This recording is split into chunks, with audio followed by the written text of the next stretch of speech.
তোমরা যারা জাতীয় বিশ্ববিদ্যালয় অনার্স ভর্তি পরীক্ষা 2026-এ অংশগ্রহণ করেছো, তুমি যদি ভর্তি পরীক্ষায় ফেলও করো, তোমার সামনে কিন্তু সুযোগ রয়েছে। তোমরা ঠিকই শুনেছো, তুমি যদি অনার্স ভর্তি পরীক্ষায় ফেল করো, তবুও তোমার সামনে কী কী সুযোগ রয়েছে তোমাদেরকে A to Z এই ভিডিওতে জানিয়ে দেবো। তাই এই ভিডিওটি তোমাদের জন্য খুবই জরুরি। দেখো, ফেল করে তোমাদের সামনে কী কী সুযোগ থাকবে। তুমি যদি অনার্স ভর্তি পরীক্ষায় 35-এর কম পাও, তাহলে কিন্তু তুমি ফেল হিসাবে গণ্য হবে। অর্থাৎ তুমি পাস যদি না করতে পারো, সেক্ষেত্রে তুমি একটা সুযোগ পাবে। জাতীয় বিশ্ববিদ্যালয়ের ডিগ্রি রয়েছে, যেটা 3 বছরের কোর্স। এই ডিগ্রিতে তুমি কিন্তু ভর্তি হতে পারবে শিক্ষার্থীরা। ডিগ্রি করার পরে 1 বছর যখন মাস্টার্স করবে, অর্থাৎ 3 বছর প্লাস 1 বছর, ঠিক 4 বছর তুমি তো ডিগ্রি সহকারে মাস্টার্সটা করে ফেলো, তোমার সে একই অনার্সের যে সমমূল্য, সে একই সমমূল্য তুমি পাবে এবং একইভাবে তুমি চাকরি সহ বিভিন্ন জায়গায় আবেদনের সুযোগ পাবে। সুতরাং তোমার ডিগ্রিতে অংশগ্রহণ করতে পারবে। আবার তুমি আরেকটা সুযোগ পাবে, তুমি জাতীয় বিশ্ববিদ্যালয়ে যে প্রফেশনাল অনার্স রয়েছে, সেই প্রফেশনাল অনার্সও কিন্তু ভর্তি হতে পারবে। এটাও কিন্তু অনার্সের সমপরিমাণ একই বিষয় শিক্ষার্থীরা, অর্থাৎ অনার্সই, সেখানে তুমি প্রফেশনাল অনার্স এটা।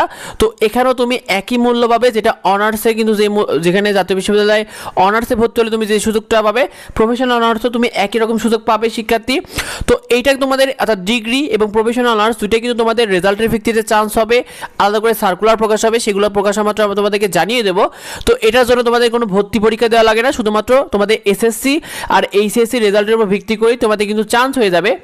তোমাদেরকে জানিয়ে দিই, তোমাদের সামনে আরও সুযোগ রয়েছে। ঢাকা কেন্দ্রীয় বিশ্ববিদ্যালয়ের ভর্তি পরীক্ষা কিন্তু এখনও হয়নি, আবেদনই শুরু হয়নি, যার কারণে তোমরা কিন্তু ঢাকা কেন্দ্রীয় বিশ্ববিদ্যালয়ের আবেদনের সুযোগ পাবে। এটা কিন্তু ঢাকা 7 কলেজ নামে পরিচিত ছিল এর আগে, কিন্তু এখন বর্তমানে এটা পাবলিক বিশ্ববিদ্যালয় শিক্ষার্থী। তো এখানে তোমরা কিন্তু সুযোগ পাবে আবেদন করার। এই সংক্রান্ত যাবতীয় আপডেট আমাদের ইউটিউব চ্যানেলে পেয়ে যাবে, সেগুলো পেতে সাবস্ক্রাইব করে রেখো। তোমরা চাইলে বেসরকারি বিশ্ববিদ্যালয়গুলোতেও কিন্তু ভর্তি হতে পারবে। আবার যারা ফার্স্ট টাইমার রয়েছে, তারা সেকেন্ড টাইমারও কিন্তু ভর্তি পরীক্ষায় অংশগ্রহণের সুযোগ পাবে। তোমাদেরকে জানিয়ে দিই, অনার্স ভর্তি পরীক্ষা 2025-এ যারা অংশগ্রহণ করেছিল, সেখানে প্রায় 86,375টি আসন কিন্তু ফাঁকাই ছিল। যার কারণ কি ছিল?